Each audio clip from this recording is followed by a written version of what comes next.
Hello friend,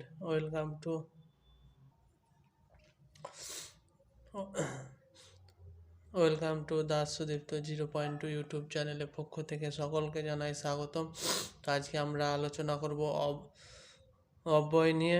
তো ভিডিওটি শুরু করার আগে একটি কথা বলবো, যিনারা এই চ্যানেলে ভিডিওগুলি দেখছেন তিনারা অবশ্যই চ্যানেলটিকে সাবস্ক্রাইব, লাইক ও শেয়ার করতে ভুলবেন না। তো চলুন ভিডিওটি শুরু করা যায়। অব্যয়। সুতপা মেধাবী মেয়ে, কিন্তু ভীষণ অহংকারী।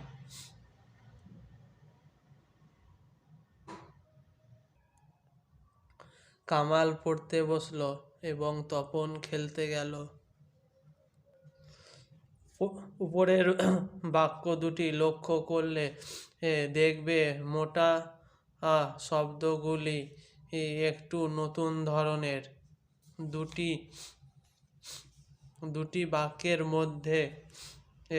বাক্যের মধ্যে কিন্তু এবং এই শ্রেণীর শব্দগুলি কোনো অবস্থাতে এই রূপের পরিবর্তন হয় না, অর্থাৎ বাক্যের মধ্যে এই পদগুলি ব্যবহার সবসময় একই রকম থাকে।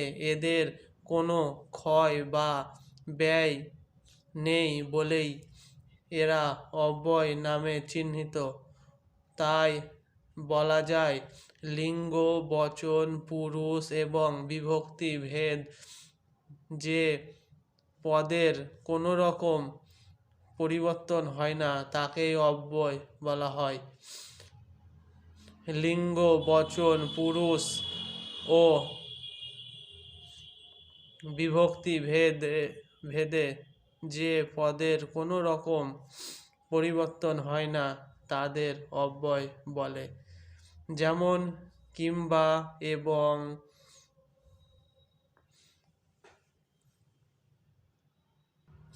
কেননা, আহা, মতো, তো, বরং, সুতরাং ইত্যাদি অব্যয়কে প্রধানত তিনটি ভাগে ভাগ করা যেতে পারে। যেমন সংযোজক অব্যয়, আবেগসূচক অব্যয় এবং আলংকারিক অব্যয়।